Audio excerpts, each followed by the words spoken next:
Today, we're looking at something that seems to be pretty dangerous, because this might be the easiest way to accidentally start a Custodes army.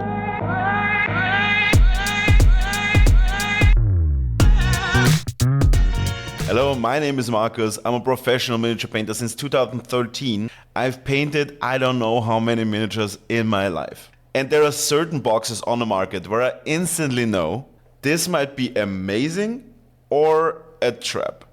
And the Legio Custodes Battle Group is sitting right in that tension. Because on paper, this is insane value. But value alone doesn't make a good box. So let's break it down quickly. What's in the box? It's 12 Custodes infantry. I will tell you later how I will use it. A Contemptor Dreadnought, a Caladios Graph Tank, and my favorite, the Shield Captain. So this is not filler content. This is basically the core identity of a Custodes army in one box. It's heavy infantry, it's a dreadnought, there is a tank. You can literally build an army based on that box. But as a Warhammer 40k player, how do I use those Horus Heresy models in a Warhammer 40k army? So as you can maybe see, and this was my main struggle when I saw the box the first time, there is just one type of Custodes infantry in it. But of course, there is more than one type of infantry when it comes to Warhammer 40k armies. What I basically do is, I will benefit from the detailed bigger models and will resculpt some of the little parts that are outside of the Warhammer 40k. What you see is what you get law. Which makes it a little bit more complicated, but at the end it will 100% pay off. Because of course I want to have wardens, but I also want to have guards. So I will keep the models unmodified for the one version, and I will modify them for the second version of infantry. But what is even my approach to start a Custodes army? And I will take you on a journey here on YouTube. I think a lot of people underestimate the Custodes army, because of course it doesn't really look like an army at the end. But for me as a painter and a guy who likes to travel, it's actually the perfect fit.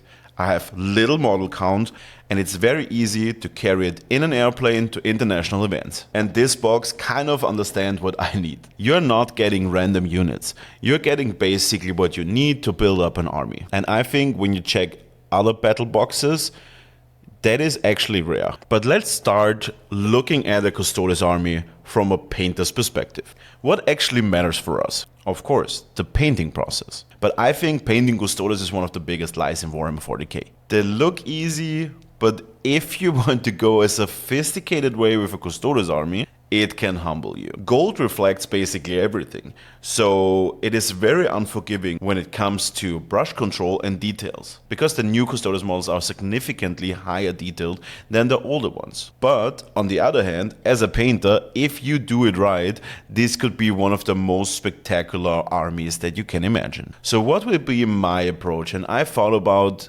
basically there are just two options: true metallic metal or non-metallic metal.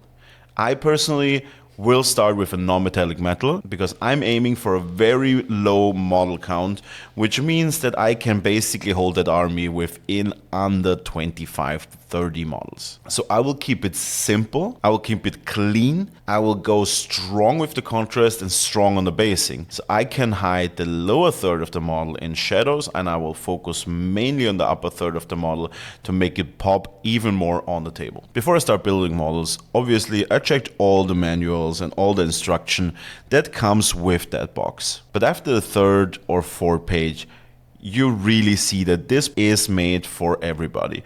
That box is actually very easy to build. You can see it on the first few pages. The models are not unposable, but also they don't have like a million parts. So probably you will be done with the whole box in like 2-3 hours, which is good for me because I'm not really a guy who enjoy building miniatures. I'm more like in the painting part. But I can also see there is a lot of potential to modify the miniatures, and we will also do that to separate the guards from the wardens. Now the big question that everybody asks, is it worth it? And the short answer is yes. The longer answer is, of course, it's another trap to get you into a new army. For me personally, I already already searched for an army that is small but also kind of like impressive to paint. So for me, it's absolutely worth it. Currently, the prices globally change a lot. So for me, basically, I got it actually very cheap. I got it for under 170 euros, which means that the value of the box is actually worth it for me. I probably need this big box, 2 more units of infantry, and maybe 2-3 more characters, and I'm done with my army, which keeps my budget under 300 euro for an army, which is, of course, a lot of money. And at the end, I think it's worth for me because it's a very high detailed army. I love that, and it's very nice to travel, and that's why I basically decided that this will be my new project. So who is this box for? There are several reasons why this box is probably something for you. First, if you want to start Warhammer 40k and you're overwhelmed by way too many miniatures. Second, if you're already in Warhammer 40k and want to start an elite army, don't want to carry too much and want to have a low logistical effort. And third, if you want to paint clean and nice models. Those models are highly detailed, greatly casted, there are no flaws on it. So if you want to put several hours per model and still want to be able to finish an army, this approach, I think, is something for you. Little disclaimer, I bought everything of that by myself. I didn't get like a sponsoring from GW. This is just my honest personal review. But why shouldn't you buy the box? And that's just my opinion. First, if you want to have a messy and grimdark army, I just think that Custodes is really nothing for that kind of paint style. Second, if you like to heavy modify your models, I think you can modify them a little bit, but at the end, they're a little bit limited by their poses. And if you want to have a highly modified army, you should go more in the direction of orcs or maybe Chaos Space Marines. And third, of course, if you want to have a big variety of miniatures, multiple units, variations of types, this is nothing for you. Custodes are very heavy on elite infantry, some vehicles, maybe a walker, and that's it. So finally I can say this box is very dangerous because it makes Custodes feel accessible. And I think most hobbyists know what that means. Once you start, it's very hard to stop. I'm already in, I bought all that, and I'm very happy to take you on a journey with me on my YouTube channel to build and paint the Custodes army. And if you get it, take your time. If you paint it, keep it clean. No stress, just paint.